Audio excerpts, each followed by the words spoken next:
you need to be aware of when you start doing court reports for real. So in addition to watching videos and sending emails, you're going to do a couple of court reports. So I hope that you guys don't feel overwhelmed. I know that it does feel overwhelming, even when we did the classes in person. It's a lot. We are giving you a lot of information in just a short period of time. And we understand that a lot of it is just going to go in one ear and out the other because it's just too much. And it's a system that most people are not familiar with, the Child Protective Services system and the court system. So there's a big learning curve there. And we understand that. And every one of us has been through CASA volunteer training, and we've all been CASA volunteers. And we've been where you are right now, and we've been where you'll be when you get sworn in and they give you a case and you feel like, oh my gosh, I don't know what to do. Okay, so don't freak out. That's what happens to everybody. All right.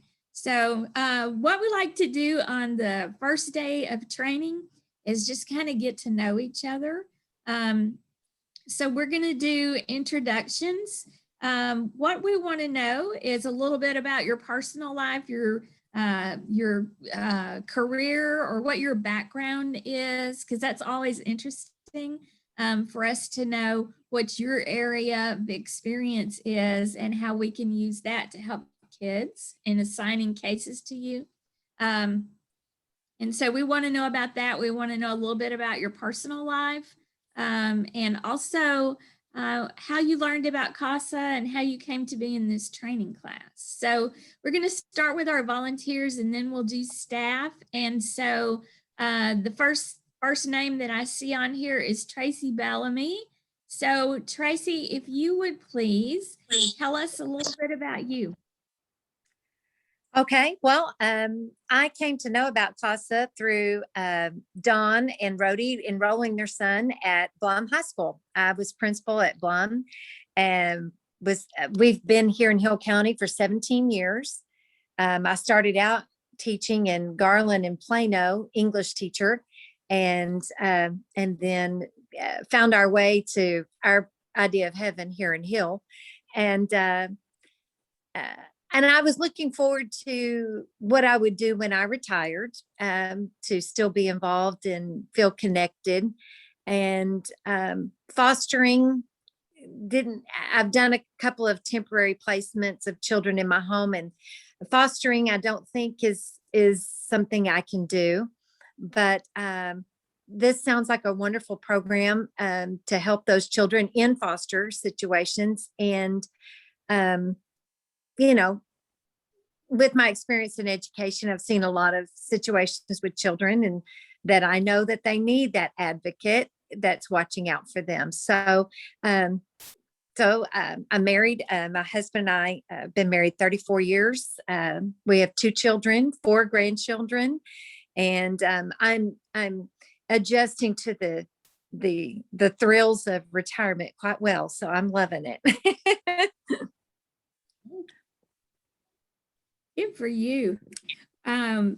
Something interesting you said, that you were a teacher in the Garland and Plano area. And I know Don grew up around there, and I did too. I grew up in Wiley.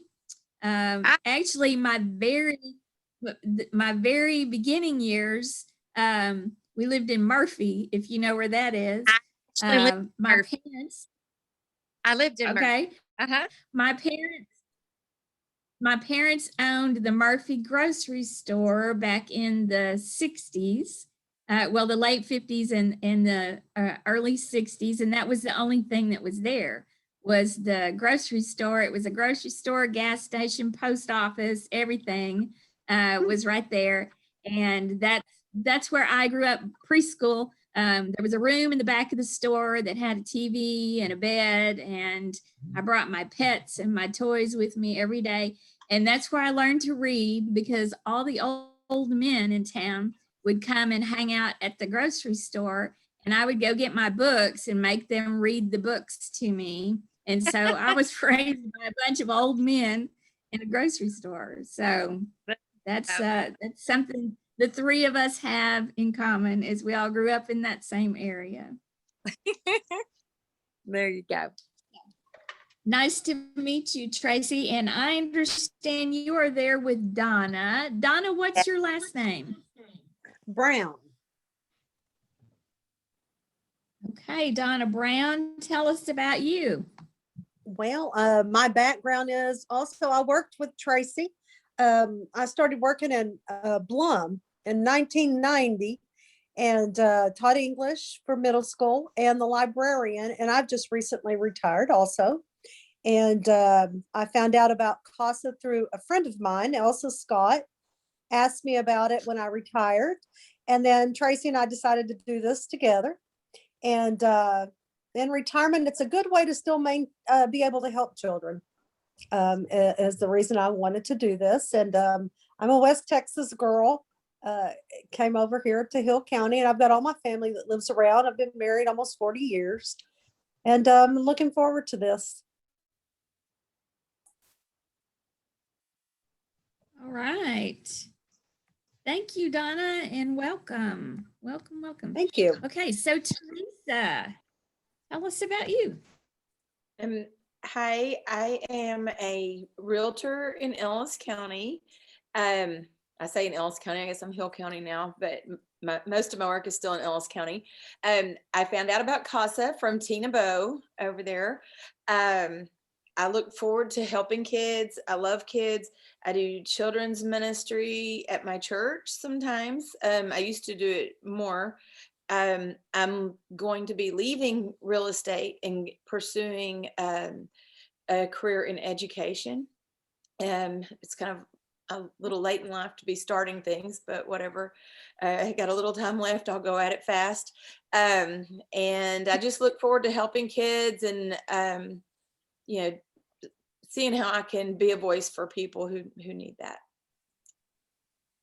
All right, great. Thank you, Teresa. And it's never too late to start something new. I feel bad. They're all retiring and I'm like, okay, well, I'll jump in. So Well, somebody's got to replace them, right? that's right. Oh, we'll Right. still be in as well. All right, great. So it looks like we've got Chester and Linda Hobbs. Tell us about you. Linda, you want to go first? Okay. Okay. Well, we've only lived in Hill County, I guess about 5.5 years, something like that. I heard about Casa really from my sister-in-law who was a volunteer for Casa for quite a while. And then Tina at our church told us about it. And I mean, I've always loved kids. My husband and I've been married 43 years. We've got 4 kids, 6 grandchildren. And I did a lot of private tutoring with kids. I've taught Sunday school. I've done children's church with children. I've worked in the nursery with children. Working in the nursery. Yeah, and we still work in the nursery. We've worked at the Christian school, volunteered at the Christian school in Hillsboro at our First Baptist Church. And and we've had friends that fostered many years. And so we just love children, and, they're one of God's best gifts. And, we just have to love them and show them the love that he has for them. Okay. Right, great. We're both actually native Texans originally, but we moved to South Carolina for a while, and then we came here to Hillsboro. We've been around. Most of my background is in engineering, really accounting, and IT. Been a director and this, that, and the other over the years in a number of different industries. So that's most of my background, although we've always been, I guess, heavy participants in a Christian background for our children and with little ones. And probably everything else is summed up in what Linda had to say. I guess the main reason I'm here is because Tina threatened me if I didn't. That's just a joke. We love Tina to death. And with us, it's an opportunity to not only help others, but, you know, in our way, you know, glorify God. And by helping children who, we all face it, cannot help themselves. And we realize that. So we're here to help them in any way that we can. Great. It's good to see that so- Tina is using a variety of marketing. Yes. Yeah. She is the best. She's the best. So let me ask you, Chester and Linda, do you see yourselves working a case together as a couple, or are you thinking about doing cases, each of you having your own? We'll do whatever individually, you know, once we get all the training and the background and Tina to lean on, or we can do together. If there's only one available, then we'll do it together, I suppose. Whatever we're told to do. I'm doing whatever Tina tells me to do. You know, whatever works best with the Yeah, system. whatever we need, needs to be done. All right, great. Yeah, We have some couples I that will say they, this. you know, they want to do it. Yeah, the only reserve, I guess, would be we only have one means of transportation right now that's suitable, you know, for if we had to transport children. We have alternate transportation to visit, you know, which means we could do it separately. So that's the only caveat. Okay. Great. Great. We look forward to having you. Thank you. Thank you for stepping up. Thanks, Tina, for threatening them. Yeah. Did anyone else All feel right. threatened by Tina if they didn't volunteer, or am I the only one?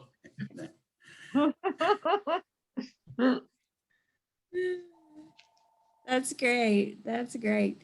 Okay, Michaela, tell us about you. Can y'all hear me? Yes. Yes. Yes, Okay. ma'am. Okay. Well, my name's Michaela. I was born in Hillsboro, raised around Hillsboro. But I also spent a couple years in Wiley too, so that's kind of cool. Small world. Yeah, small world. I have a 9-month-old daughter, and my husband and I have been married for 4 years now. He is ex-military, and we just moved back home from Kansas. I have been looking for a volunteer opportunity for a little while, and I work at Hill County Title, just right across the street from Casa. And so I walk by there all the time. I run a lot of errands, and I decided that was probably the best opportunity for me because I do love kids, and I'm not a teacher or anything, so I don't see kids all the time, but I do have a lot of kids in the family.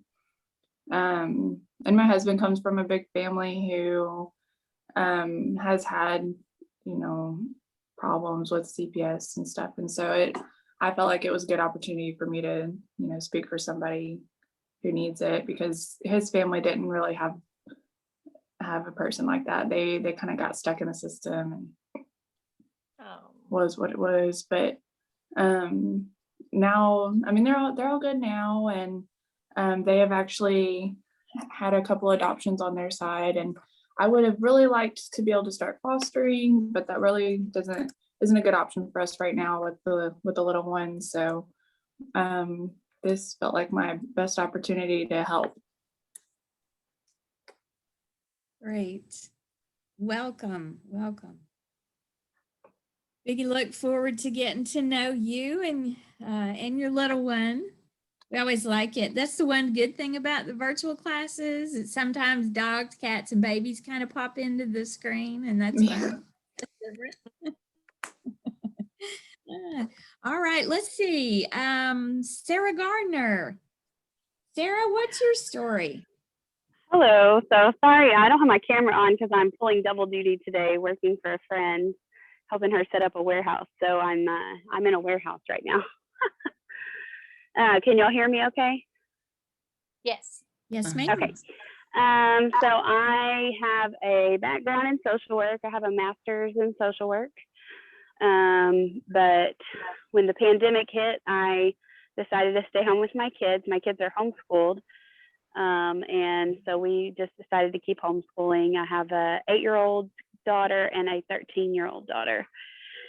And I just heard about Casa. I'd heard about it all through my schooling for social work. You know, they would tell us it's an opportunity, you know, for us to give back and volunteer. And in school, it just wasn't really an option for me. I didn't have a lot of time.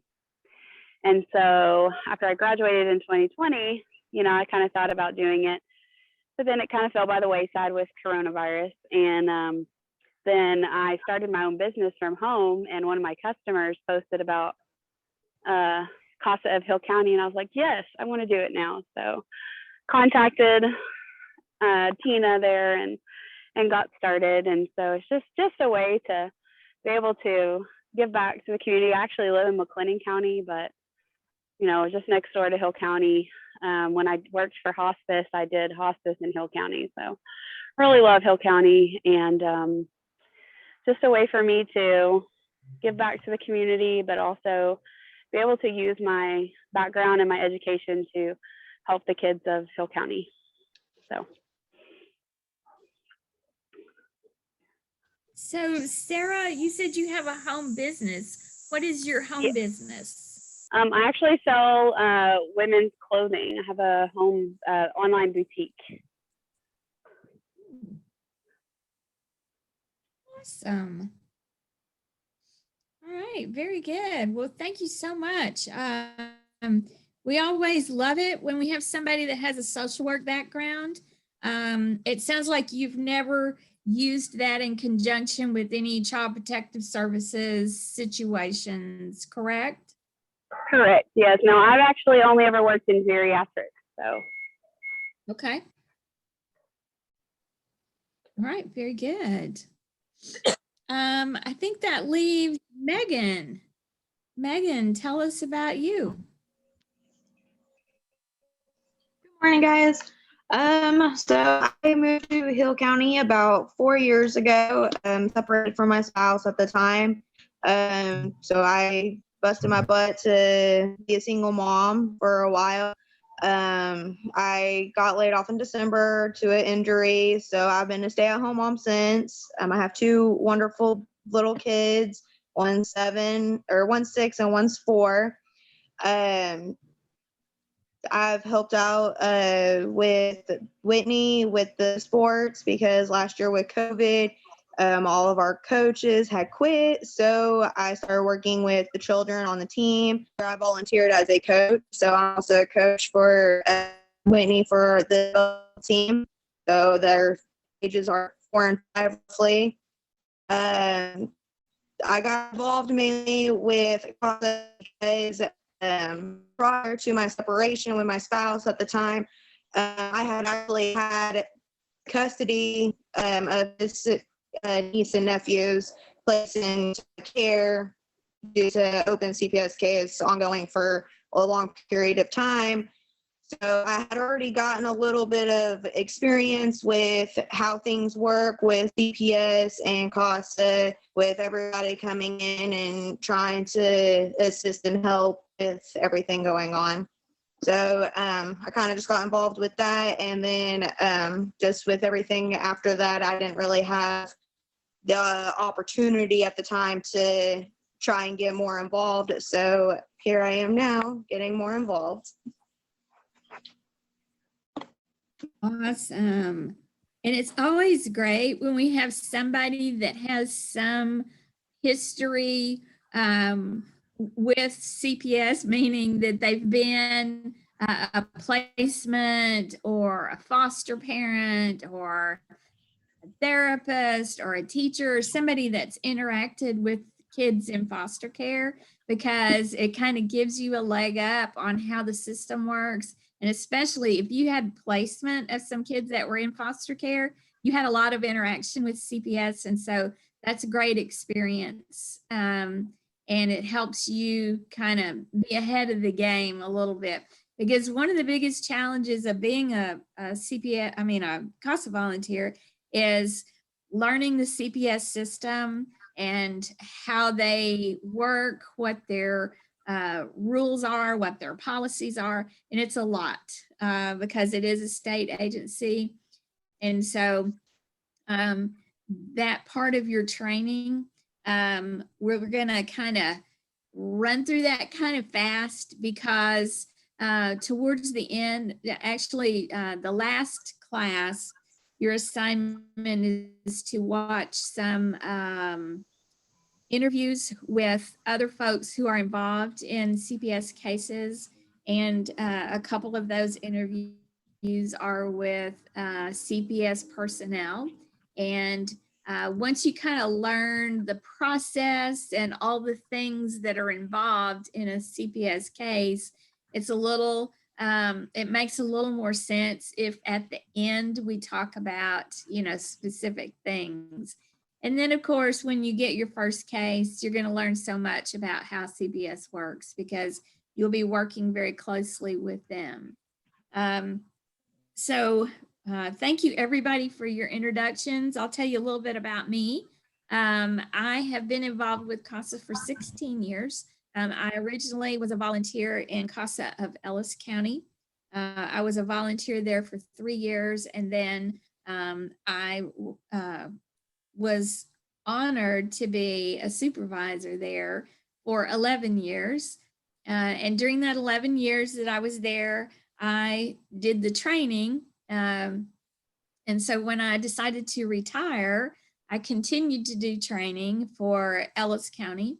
The program in Hill County, may get the year wrong. It was either 2018 or 19, 18. Yes, 2018 is when the program in Hill County started. It was originally, they were part of McLennan County's CASA program. And so they wanted to start their own program. And in Ellis County, Rhodey Rawls is the executive director there. And Don was a volunteer. And actually, I was Don's supervisor in Ellis County. And I worked for his wife, Rhodey. And so because he was familiar with the responsibilities of a executive director, he volunteered to take that position in Hill County and start that program. I see him laughing. I think he was voluntold that he had to be the director in Hill County. And so he needed a supervisor, and I had retired and I had experience. And I told him, I said, I can't work full time because I can only make so much money. And besides that, he had an office that was the size of a closet, and he didn't really have a place for somebody else to have a desk and be in the office. So I said, I will work part-time from home for a year so that you can, start recruiting some volunteers. And so I did that, and I continued to do training for them. And I also do training for Johnson County. So I worked as a supervisor for Hill County for a year. And then he hired Tina, and he hired Krista, who also was a supervisor in Ellis County. So we kind of are a family. All of the folks from Ellis County and Hill County are kind of family. We've all either worked for each other or together in every kind of position that there is in the CASA system. So you guys are in good hands. I can tell you that. There's a lot of experience in the room, and you're very fortunate in Hill County to have the director and the staff that you have there. And Tina has just done an excellent job recruiting volunteers. And now I know why, because she threatens people and tells them they have to do it. So it's working though, Tina. So we appreciate that. But I can tell you that, being a CASA volunteer is very rewarding. It's very frustrating sometimes. It's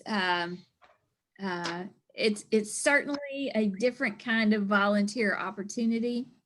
I've enjoyed working with the court there in Hill County. Your judge there is he's very involved. He's very concerned about what happens to these kids and these families. And so it's an excellent program to work for. And we're really excited to have some more faces and some more folks helping out the kids in Hill County. So I will let Don introduce himself and Tina after that.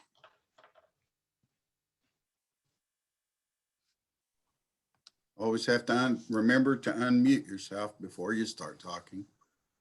So as Rebecca said, a long history with Casa, but it even goes back further than that. Rhodey and I were foster parents for 12 years. We had 65 children in our home. 5 of those children didn't leave. They stayed, and we adopted 5 children, the last of which was Tracy's student at Blum, and he graduates next week. And so we will be out of the parenting business. Just about time to go to a nursing home, I think. So, we did that fostering for a long time. Then the board at Ellis County approached Rhodey about being the executive director there. So she took that job on. I became a volunteer. So I actually volunteered in Ellis County. I still do volunteer there. I'm still active on their list. I've been volunteering for about 15 years. So I'm very familiar with what you guys are fixing to take on, about the role of a volunteer. Most of that volunteer work was done while I was still full-time employed.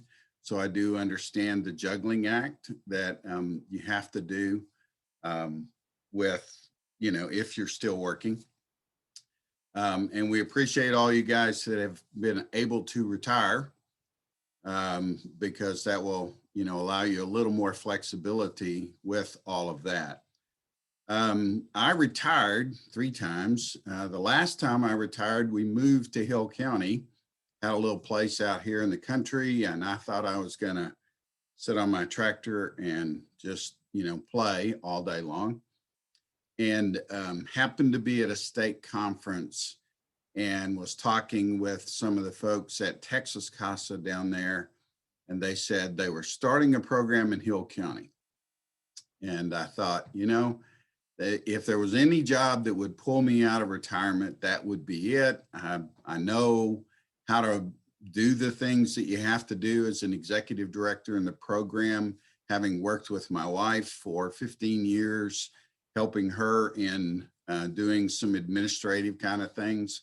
And so I applied on a whim at the end of October. 3 weeks later, I reported to work. I got a call from Greg Mason, who was the chairman of the steering committee, and he said, "I'd like to offer you the job." I said, "Great, I'd love to do it." And I said, "When do you want me to start?" And he said, "Tomorrow morning."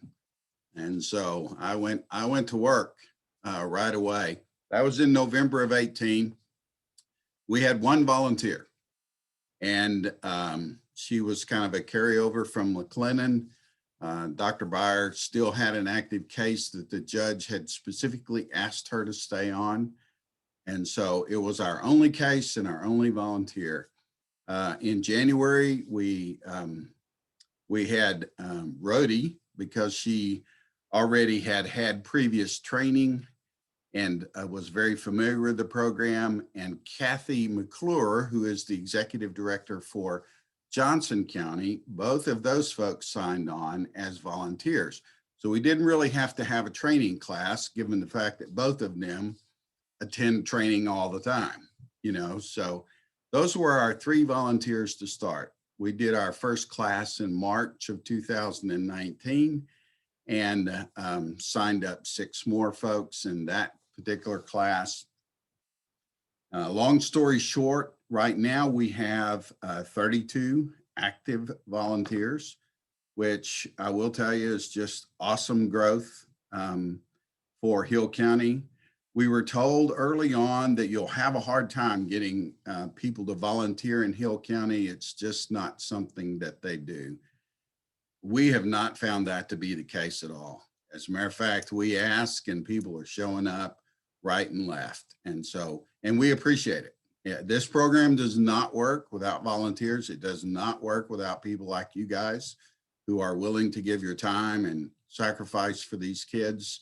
You know, Tina, Krista, and I are all carrying active caseloads, and we are all ready to be able to hand those over to you guys so you'll be able to spend the time you need, because it is hard to juggle supervising and working cases at the same time. So this is, that's the design of this program. The mission of this program is to recruit and train volunteers, because as a result of that, we are the only person in court who's not being paid to represent a position. And so it gives us a unique opportunity to say that we are unbiased. Our only design or our only interest in that case is the best interest of the child. And so we're not representing parents, as the attorneys sometimes are. We're not representing the legal interest of the kids. We represent the best interest of the kids. And so having said all of that, thank you for being willing to be here and to go through this. I always tell people this is the biggest hurdle, getting through the training piece. Once you get that done, then this job is very flexible. It depends on you. It's not to say that you won't have difficulties. You won't have some stressful times. You won't have some frustrations, because we know that those come with these cases. And as you read these affidavits on these cases, sometimes they're heartbreaking. So again, thank you for being willing to take the time to volunteer with us. All right, Tina. I'm not sure I can do this without laughing. The strong arm reader that I am. I said, this may be the first actual talking I've ever given. I said, that was so funny, Chester. I said, I'll be entertained all day over that. Well, all of y'all, can you hear me okay? Everybody hear me okay? Yes, nod, okay. Yes. Anyway, y'all all know me, Tina Bow, mom to 4, nana to 7. And I said, I teach Sunday school. I said, I love kids. I've always loved kids. And I said, I'm going to tell you how I got to Casa in the first place. I was teaching an adult Sunday school class, and one of the pastors that was on the steering committee, he said, I want you to pray about something. He said, I want you to pray about being a Casa. And I'm like, okay. I had a sister-in-law who had told me to do it about a decade ago, and I told her I was too busy. I was too busy. There was no way. I was in the big throw of raising my kids. I couldn't do it. I kind of wished I had now, okay, knowing the little amount of time, okay, that it takes, okay? So I became a Casa, and then I loved Casa so much, I started recruiting for them. I said, so after I started recruiting for them, then I found out I could still be a Casa. So I'm actually an advocate in Johnson County now. So although I'm here managing other cases in Hill County, I am actually in Johnson County also. And I have a sweet little baby boy that I get to speak on his behalf in court. And I said, and he is doing very well. And the only reason I tell you that is because it's busy. Everybody's like, oh my goodness, you're so busy, so busy, so busy. It just doesn't take that much time. I said, in order to be a voice for a child, it makes such a huge difference. So as you're going through this training today, I just want to tell everybody, because Rebecca's right, you are going to get a ton of information. You're not expected to know it all immediately. You have supervisors, and you will never be alone in your case to where you're out on your own going, I don't know what to do now. All you have to do is call someone and say, what about this? Or, I need a little direction, and don't worry, we'll be happy to give it. Proud of all you guys for coming today. I said, seriously, Dawn's right. There would be no success in this program were it not for the volunteers. And I said, and all the people who work together to make it a success. Thank you.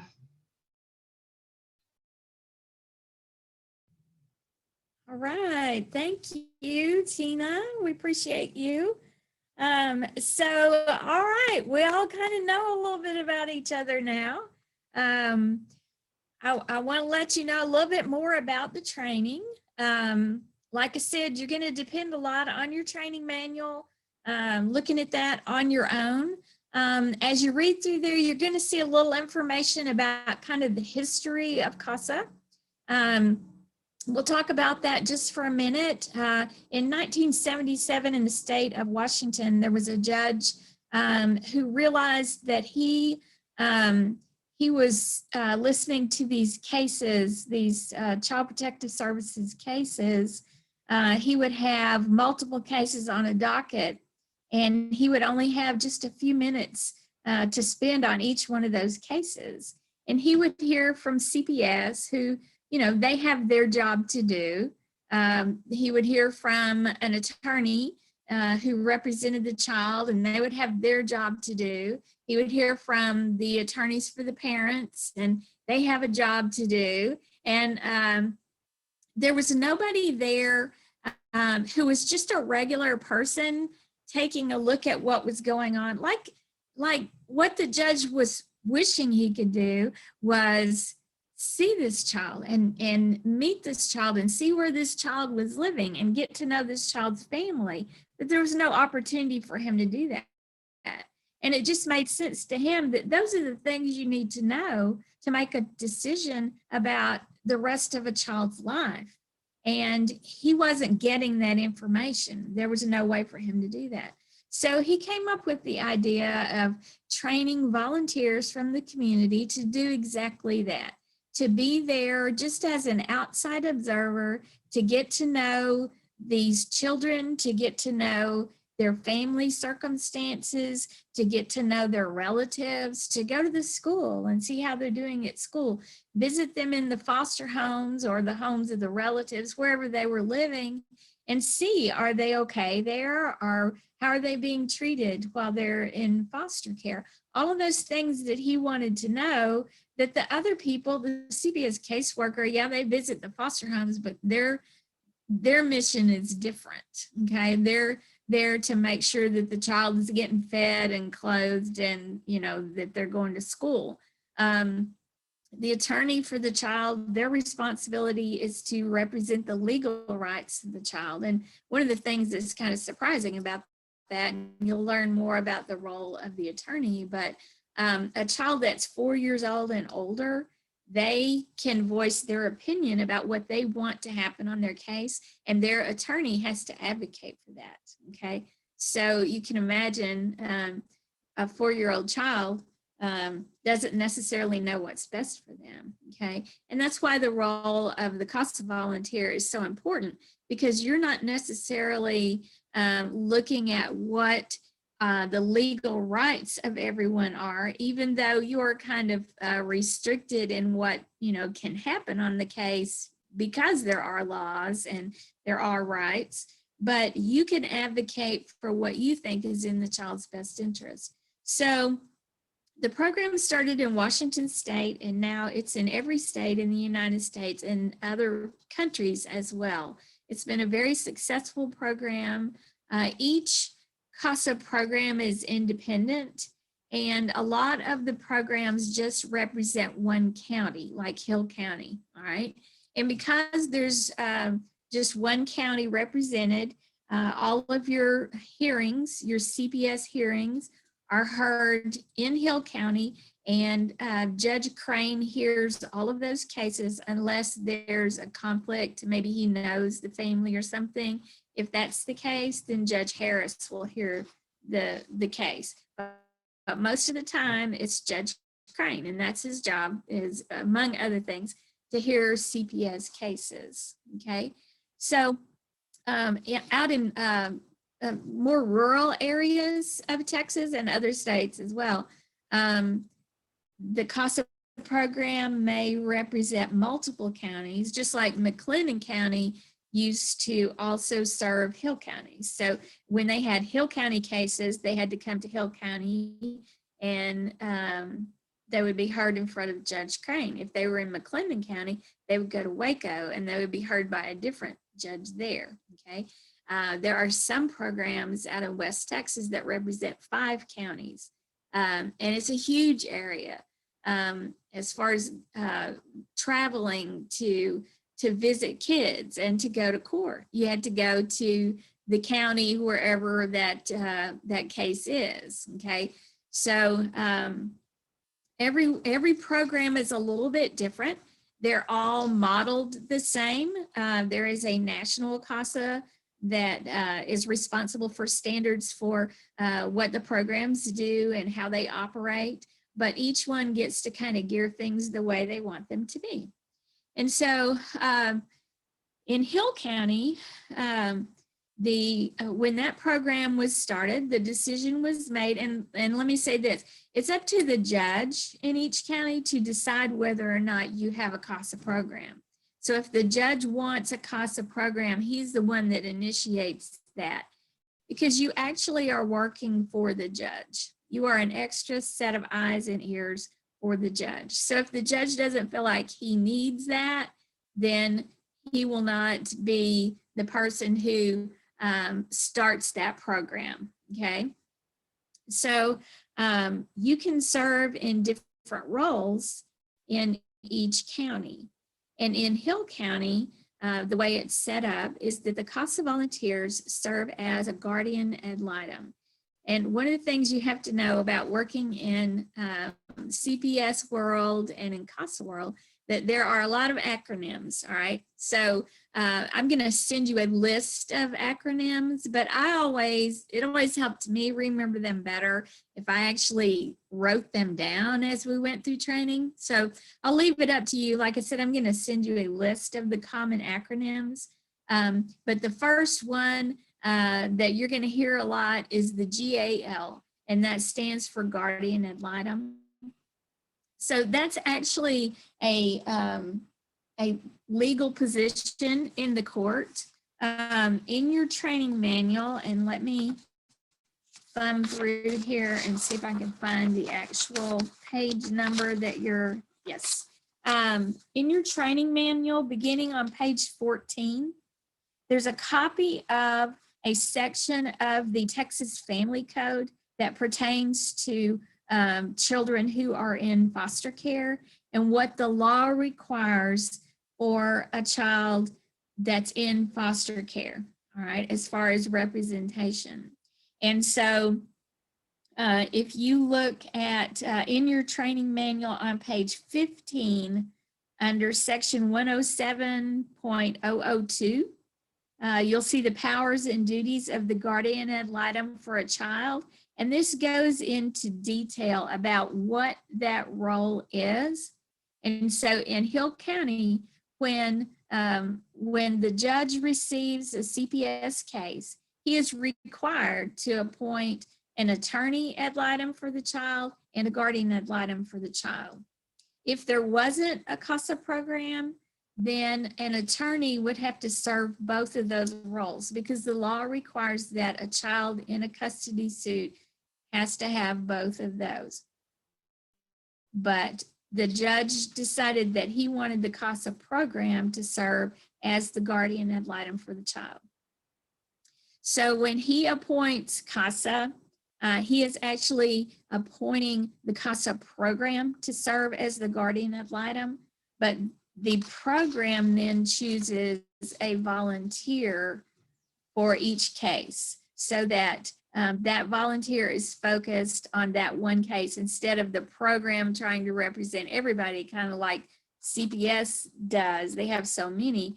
We have individual volunteers who can focus on one case. Now, your case may have one child, or it may have a sibling group of 5. So you won't necessarily have one volunteer and one child. You have one volunteer and one case, and that case could involve multiple children. Okay, so when you're reading through your training manual, you need to be familiar with what the requirements are of the Texas Family Code, and that's why we put this section in here.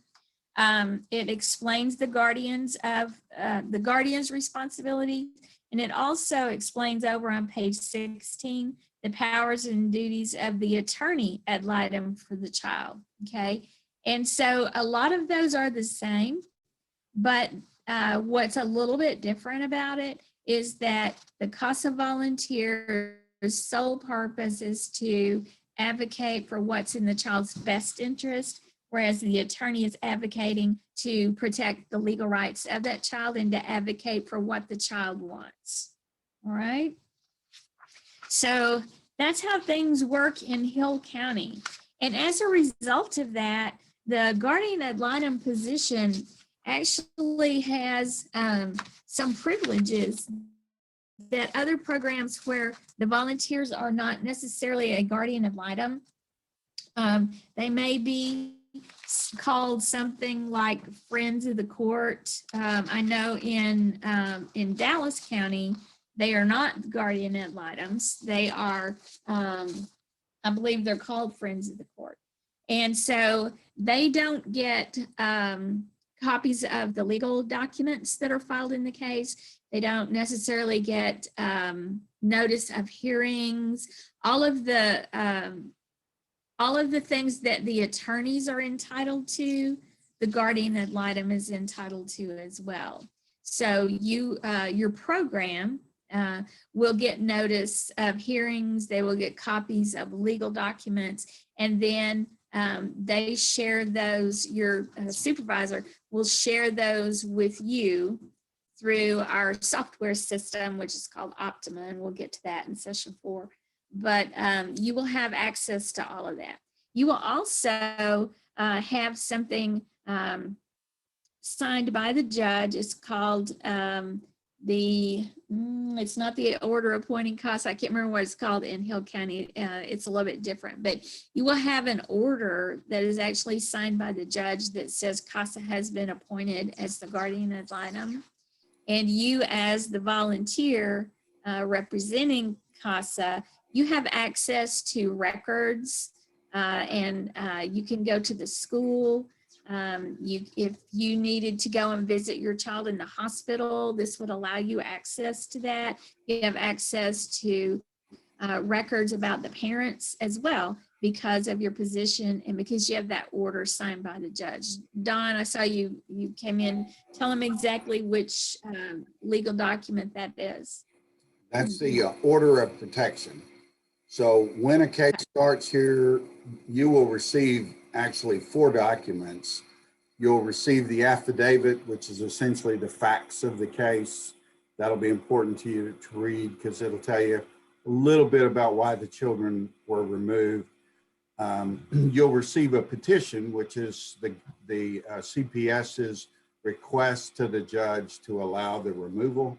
And then you'll receive the order of protection, which appoints an attorney for the child, appoints CASA to the case. And the 4th document you receive is actually a CPS document called a removal notification, and that will give you all of the detail that you need about the parents, the children, where the children are placed, so you can begin your own investigation.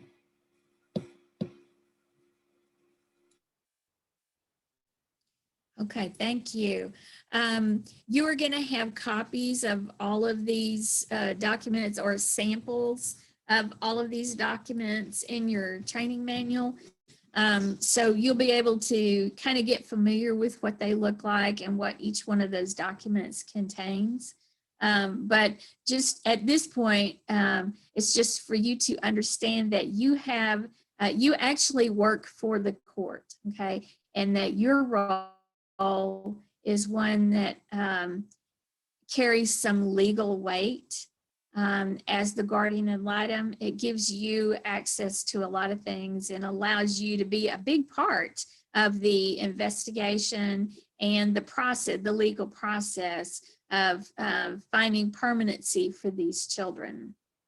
So in the state of Texas, CPS has 12 months to find permanency for kids who've been removed from their homes.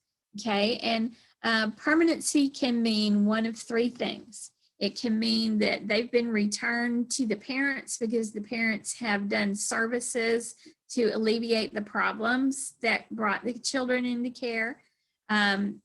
Permanent managing conservatorship, or PMC, can be given to a relative. So when the case starts, CPS is going to look for a relative to place the children with so they don't have to be in foster care with strangers. And a lot of times the children will stay there with those relatives for that entire year. And if the parents are unable to do their services or unwilling to do their services and make changes to where the children can come home, then the court can decide to give permanent managing conservatorship to the relatives, and that's a permanent home for the children.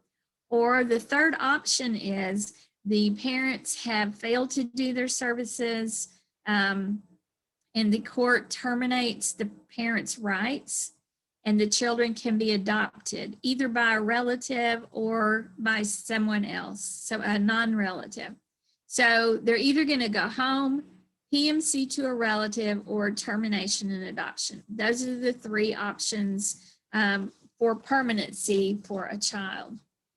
At the beginning of every CPS case, our goal is to reunite the children with the parents, because actually it's in the best interest of children to be raised by their parents if it's a safe and loving home.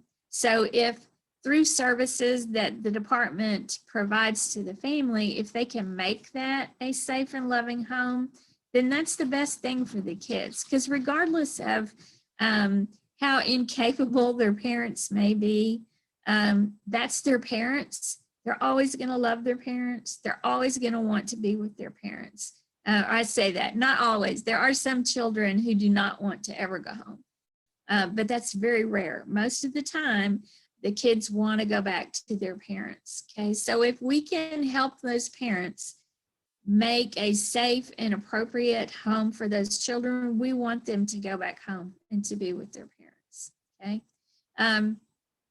So within that 12-month period, okay, there are legal time limits that apply. Okay, so when the children are removed, the parents have a legal right to be heard by a judge within 14 days.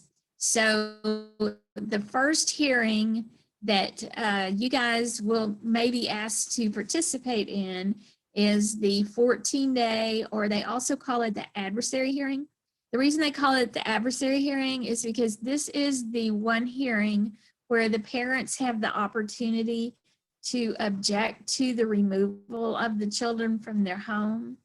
And they have the opportunity to put on testimony as to why the children should not have, why it was a mistake. The children should not have been removed from the home.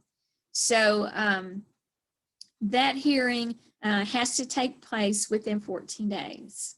If for some reason, like the parents haven't been served and they haven't been given notice of that hearing, the attorney for CPS has to go to court and ask for an extension of that emergency order in order to have that delayed. But that's very rare that happens. Most of the time, when there's a removal, there's going to be a hearing within 14 days. The CASA program gets notice anytime there's a removal. And so most of the time we are aware of the case and we've been appointed to the case before the 14-day hearing. So your CASA program will find out where the children are, and they will kind of get to know you guys and know what kind of case you're interested in. Some volunteers only want to do babies. Some volunteers want to do teenagers. Some volunteers want to do children that are school-aged. Because of their background and their expertise, they feel like that's the kids that they can help the most. So your staff will review the case, and they'll think about who would be good to put on this case. And they will give you a call and let you know that they have a case, and you have an option. You don't have to take it if it doesn't sound like something you can do, or maybe they're placed too far away and you work full time, you don't have a lot of time to spend traveling.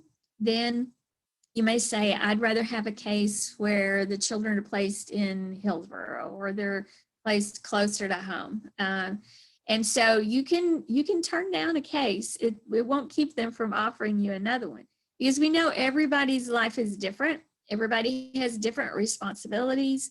And so we want the case to be manageable for you. We want you to succeed. So if it's not right for you, you go ahead and say, that one's not right for me. Call me when you have another one, okay? So just depending on how soon we get notice that we've been appointed to a case before the 14-day hearing, I can't tell you how many days you will have to prepare before the 14-day hearing. I will tell you that the one thing you need to do before the 14-day hearing is to go visit that child. At that hearing, the judge wants to hear from the CASA volunteer how that child is doing, okay? And the only way to know that is to go and see them in the home where they're living. You will go there and you will make sure that they have all of their physical needs met, and also how they're doing. And, you know, at the beginning of the case, it's going to be rough for them, okay? The judge wants to know how they're settling in, what kind of difficulties they're having, and what's being done to help them to be able to adjust to their new situation.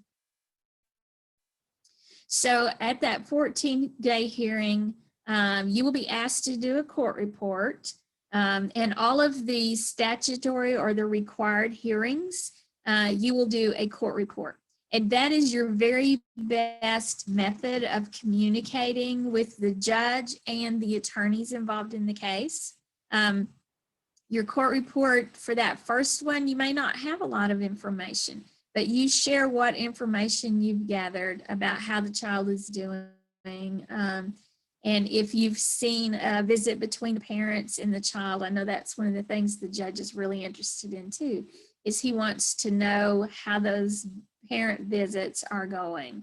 So in your court report, you're going to share that information with him.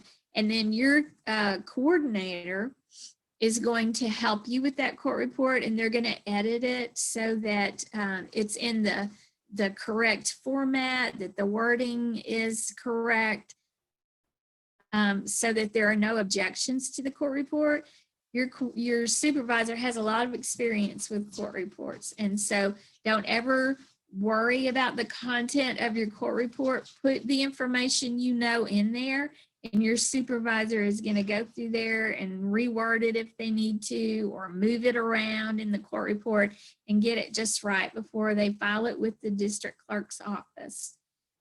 Once it's filed with the district clerk's office, then a copy of it goes to all the parties, okay?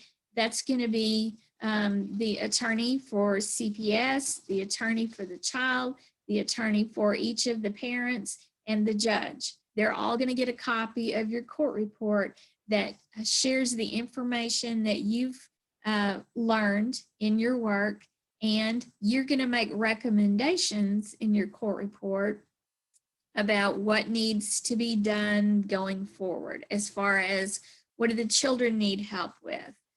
What kind of recommendations do you have for the parents? And so the practice during training with your court report is going to be important for you, mostly because we want you to just get familiar with it and not be so nervous about it. Everybody is. Everybody gets really nervous about their court reports. But hopefully by doing 2 of those during your training time, you'll kind of get a feel for it, and it won't be quite so, you won't be anxious about it, I hope, going forward. So once you have that 14-day hearing, there's going to be orders. Every court hearing that you have, there will be orders. At the first hearing, that 14-day hearing, they'll be called temporary orders. And at the bottom of that, it's going to have the date for the next hearing. So I can tell you that the next hearing has to be within 45 days. All right. So the first hearing is the 14-day adversary hearing. The second hearing is going to be the 60-day status hearing. And you will have plenty of advance notice of that.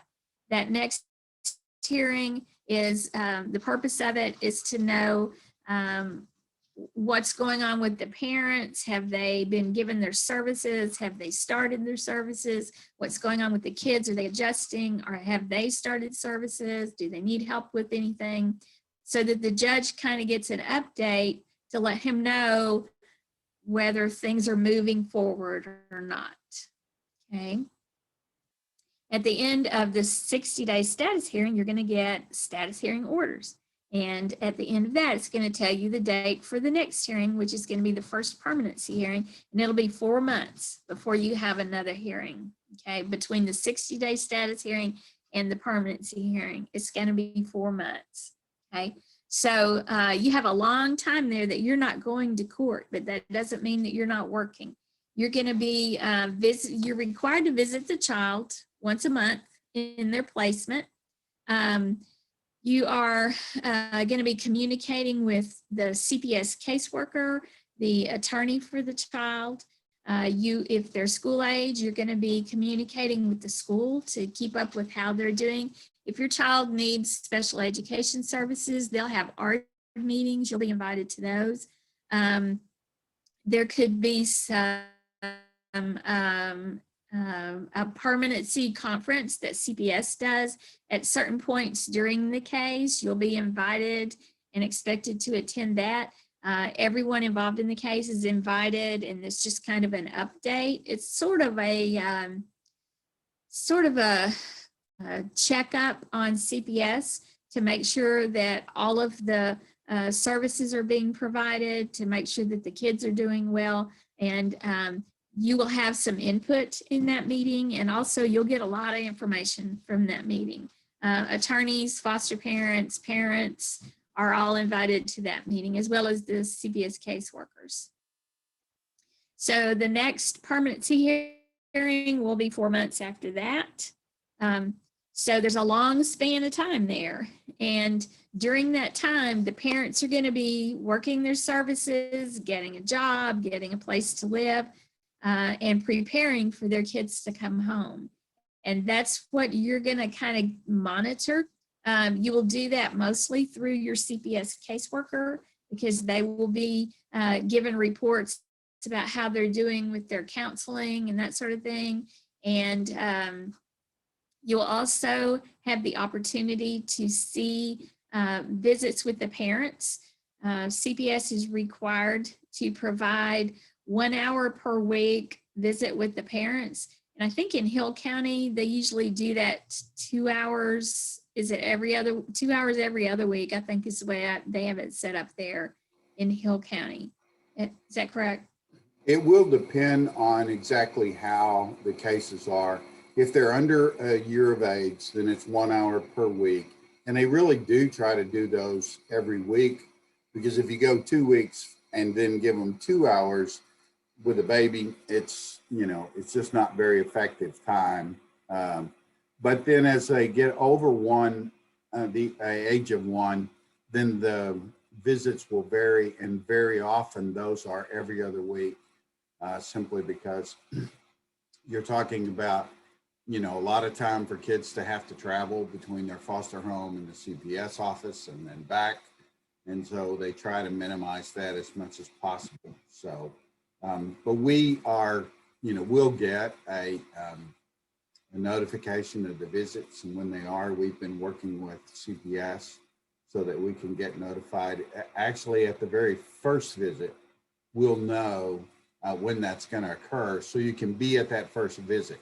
That's a good baseline for you because you get to see how parents and kids interact at the very beginning of the case, and then you'll be able to compare that against how they interact as they have gotten training and counseling and other things, and hopefully you'll see improvements in their interactions as they move through the case. Yes, thank you. And what's important for you to know is you don't have to go to every one of those visits. But it's like Dawn said, it's a good idea to go to that first one if you possibly can. And I know if you work full time, that may not be possible, but your supervisor, anytime that you can't go to a visit and you really want to see it, you can have your supervisor attend those visits. But it's a good idea to see that first visit, and then every couple of months, if you can go and catch a visit, like Dawn said, there'll be a regular schedule for visits so that the same day of the week and the same time there's going to be a visit between your parents and kids, and that way you can schedule it so that you can go and see those visits as well. It's very informative, and I think it's a critical part of working your case is seeing that relationship between the parents and the child. It gives you a whole lot of insight into what is in the child's best interest when you see them interact with their parents. So those are kind of the responsibilities of the CASA volunteer.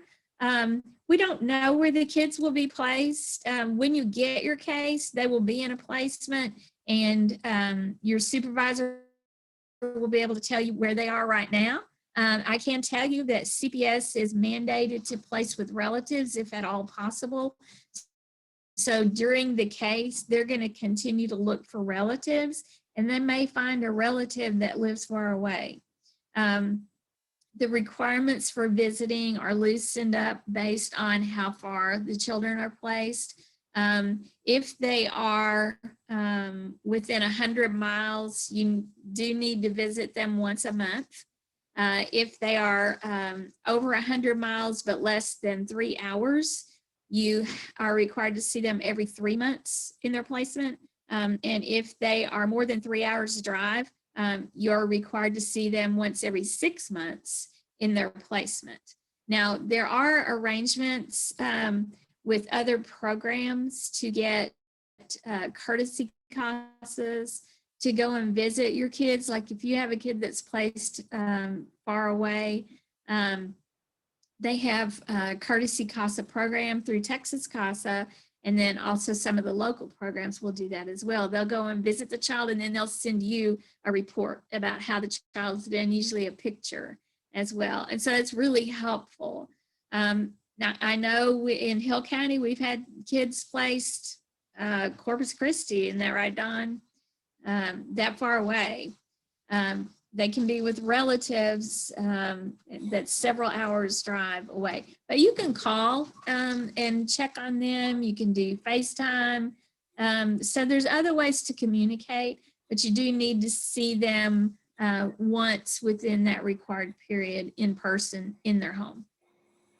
We do have one placement right now with a family member that's in Missouri. And so we don't make that trip to Missouri. We do make a phone call, and we call once a month and sort of check on them, and they're doing great, and it's been a great placement for them. But yeah, you don't have to drive up there, and we will get a courtesy worker to just stop by from one of the local programs. And we do that here too. I've done courtesy visits for other programs in the state of Texas. And like Rebecca says, we just go over, see the kids, talk with the placement, and then send a report to the local program so they can report to their judge. All right, so that's just kind of an overview of the responsibilities of the CASA volunteer. I know that Don is going to talk to you about some of the paperwork requirements that staff has to have for that, but I did want to let you know that it's important for you to read the first 2 chapters of your training manual before we come back on Thursday. And also, we're going to send you a link to the Harris Price case. You're going to find some written material in your training manual at the end of chapter 1 about the Harris Price case. And in addition to that, there is a video presentation of the case from the beginning all the way to the end that you guys are going to watch. That's going to be your first court report, is on the Harris Price case. And we're going to send you that court report form. We'll probably wait until after Thursday to send that form. But as far as an assignment for next Thursday, when we get back together, read the first 2 chapters of your training manual. And you're also going to watch the Emily's Dragon video. We'll send you a link to that. It's on YouTube. And then watch the Harris Price case video if you can. It's rather lengthy. It's going to take you probably a total of 3 hours to watch the whole thing, but it's broken down into sections. So if you can watch 1 or 2 sections and then take a break and watch the rest of it. If you don't get it all watched before Thursday, that's okay. We will, if you have questions about something you see on there, be sure and write those down so that we can discuss those. But that's kind of how this will work. After your virtual training, you'll get an email with your assignments, and then we'll have discussion about the assignments and about the videos and stuff when we come back for our next virtual training. On Thursday, we're going to talk more about the CPS process and how that works. But you need to go ahead and get started on the Harris Price case, reading the material and watching the video if you get a chance to before Thursday. And I know Don needs to talk to you about some other stuff.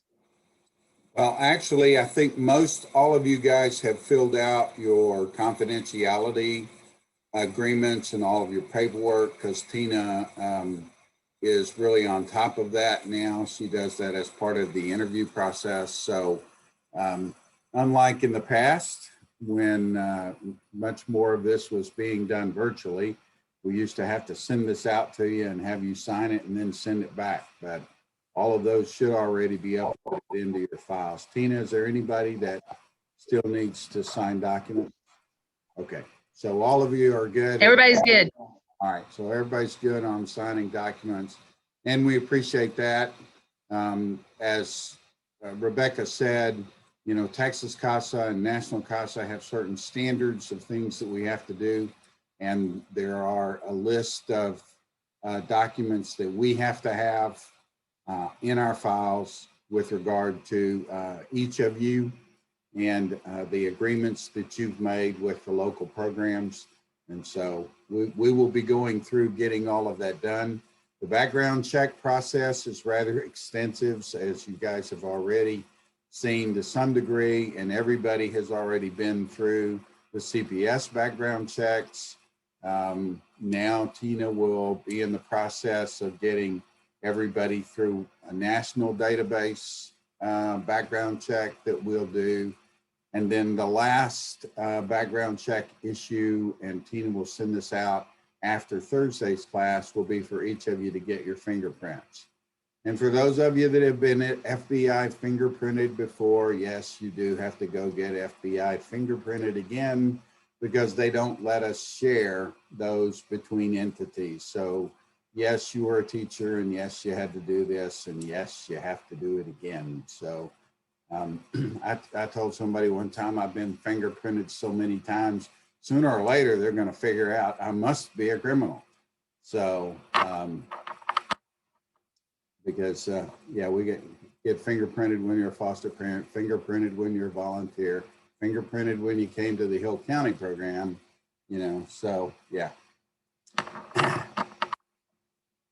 All right, I think that's it, Rebecca. Okay.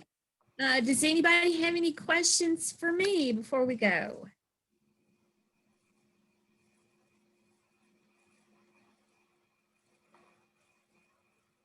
No questions. Awesome. Awesome. All right. So you're going to get an email with what you need to look at before Thursday. And then we'll get back together on Thursday and we'll talk some more about CPS and answer any questions that you have. You guys, thank you so much for doing this. Don't get to feeling overwhelmed, because we're gonna give you enough time to get everything done. And we really need you to hang in there.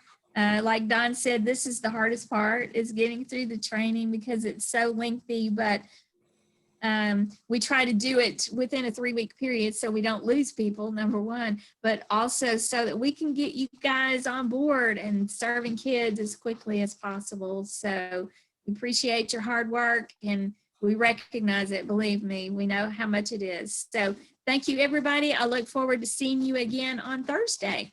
Okay, if I could jump in real quick, we will send out the homework assignments, the Harris Price, and all of that information from the training email. That way it'll make it easier for you guys to send it back to us, because then that way you'll have that email already in your system instead of having to try and figure out what was that email address again. So we'll get this first email out via the training email that we have set up. Excellent. Okay. All right, Miss Rebecca, are we done? We are done. Thank you, everybody. Thank y'all. Thank you. See you Thursday. So long. Bye-bye. Bye.